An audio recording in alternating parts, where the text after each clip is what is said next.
குற்றாலத்தில் மலைப்பாம்பு ஒன்று சாலையில் உலா வந்த சம்பவம் பரபரப்பை ஏற்படுத்தியுள்ளது. குற்றாலத்தில் இருந்து ஐந்தருவி செல்லும் சாலையில் மலைப்பாம்பு ஒன்று சுற்றித் திரிந்ததை பார்த்த சுற்றுலா பயணிகள் அச்சத்தில் ஓடியுள்ளனர். இதனையடுத்து சுற்றுலா பயணிகள் கொடுத்த தகவலின் அடிப்படையில் விரைந்து சென்ற தென்காசி தீயணைப்புத் துறையினர் மலைப்பாம்பை மீட்டு வனத்துறையினரிடம் ஒப்படைத்தனர்.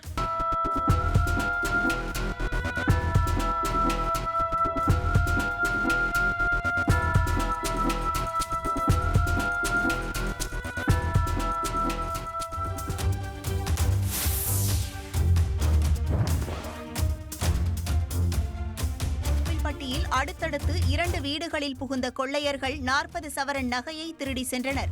ஆட்சியர் அலுவலக ஊழியர் இந்துஜா வீட்டிலிருந்து 30 சவரன் நகை மற்றும் பரமசிவம் என்பவர் வீட்டிலிருந்து 10 சவரன் நகை கொள்ளையடிக்கப்பட்டுள்ளது. இருவரும் அளித்த புகார் குறித்து வழக்கு பதிவு செய்த கோவில்பட்டி மேற்கு காவல் நிலைய போலீசார் மோப்ப நாய் கைரேகை நிபுணர்களை வரவழைத்து தடயங்களை கைப்பற்றி கொள்ளையர்களை தேடி வருகின்றனர்.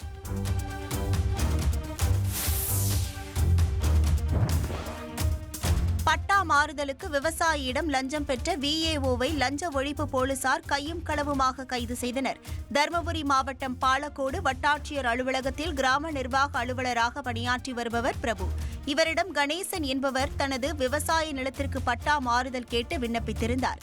இந்த நிலையில் கணேசனிடம் பட்டா மாறுதலுக்கு 5000 ரூபாய் பிரபு லஞ்சம் கேட்ட நிலையில் விவசாயி கணேசன் லஞ்ச ஒழிப்புத்துறையில் புகார் அளித்தார். இதனையடுத்து வட்டாட்சியர் அலுவலகத்தில் கணேசனிடம் 2000 ரூபாய் லஞ்சம் பெற்றபோது விஏஓ பிரபுவை லஞ்ச ஒழிப்பு போலீசார் கையும் களவுமாக கைது செய்தனர். ஆக்கிக்கோங்க. 2.5 கோடிக்கும் அதிகமான தந்தி டிவியின் சப்ஸ்கிரைபர்ஸ் அண்ட் ஃபாலோவர்ஸ் குடும்பத்தில் நீங்களும் இணையுங்க.